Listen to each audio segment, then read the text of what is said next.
રામ રામ ડાયરાને. આજે તો બેનનો મોળાગતનો પહેલો દિવસ અને આપણને ખેંચી ગઈ હતી કુબલું પધરાવવા માટે. આપણે મોર્નિંગમાં સાયકલ હાંકીને થોડુંક રનિંગ કરવાનું હતું એટલે આપણે નીકળી ગયા મેઇન બજારમાંથી. અને આવેલું દામનગરમાં હતું એનું ઈ જ છે કે લાઇટ બાઇટ કંઈ ગોઠવી નથી ને. વેલનાથ મહાદેવના દર્શન કરી લીધા અને આરતી શરૂ હતી.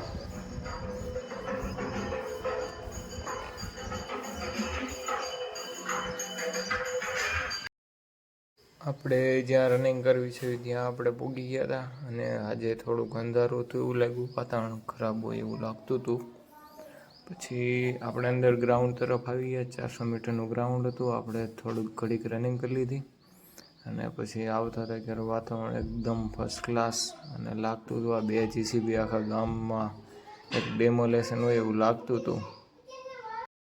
પછી આપણે નીકળી ગયા ઘર બાજુ. આ મેઇન ગેટેથી અહીં લવ દામનગરની બાજુવાળા રોડેથી આપણું ઘર આવે છે.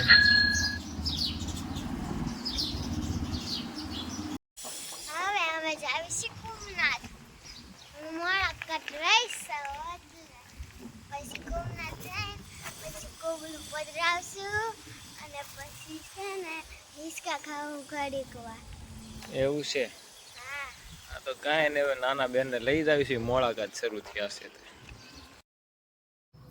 આપણે જ્યાં રનિંગ કરવા આવી છે તે ગ્રાઉન્ડ તે તળાવ જ છે. અને અંદર આપણે તળાવમાં આપણે જોઈએ બેનને હવે કોબલું પધરાવવાનું છે તો થોડાક નાટક કરતી હોય એવું લાગે છે આપણને. જોવો તમે એનું મોઢું રિએક્શન જોવો. કોબલું પધરાવી દીધું.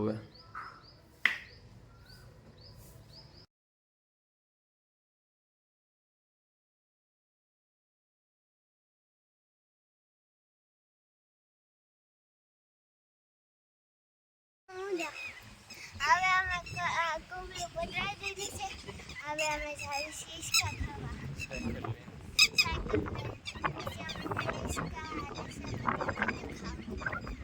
તમે અહીંનું વાતાવરણ અત્યારે જોઈ શકો છો.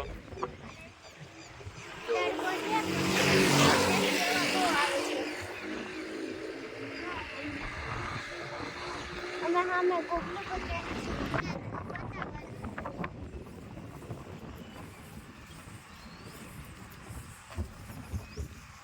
જો જ્યાં ધજા ફરકે ત્યાં જ છે આપણું મહાદેવનું મંદિર.